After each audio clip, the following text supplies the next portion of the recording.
Now, music superstar Ed Sheeran is in Belfast this evening, but he's not performing. Instead, he's been meeting young aspiring musicians as part of the launch of his new foundation, which is going to support organisations and schools here. And he's been joined by a local star too. Our arts correspondent Robbie Meredith has more. I'm here at the OYE Music Centre in the middle of Belfast with music royalty, Ed Sheeran, Gary Lightbody. Welcome to BBC Newsline. Ed, you're here in Northern Ireland today because of the Ed Sheeran Foundation. You wanted to make a difference to young people in Northern Ireland. What's the aim?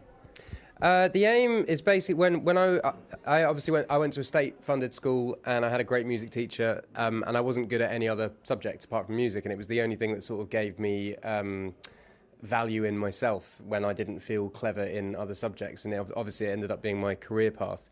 And I met up with my music teacher maybe like 7 or 8 years ago, and he was telling me about the state that state-funded education was in.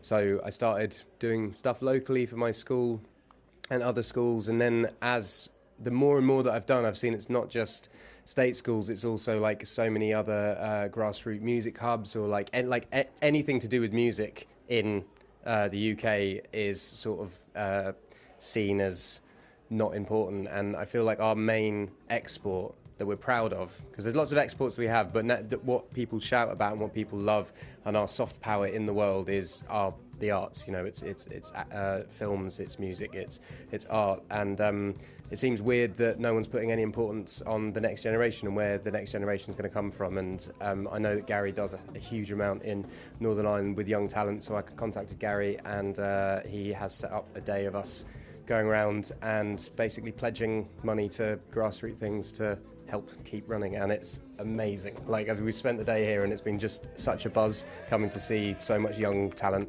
in Northern Ireland. On a broader sense, the arts is criminally underfunded in Northern Ireland, especially. You know, in the UK and Ireland, of the 5 places here, we are the least well-funded. We have the least well-funded in the arts. Republic of Ireland puts £25 per head, the equivalent of £25 per head, into arts.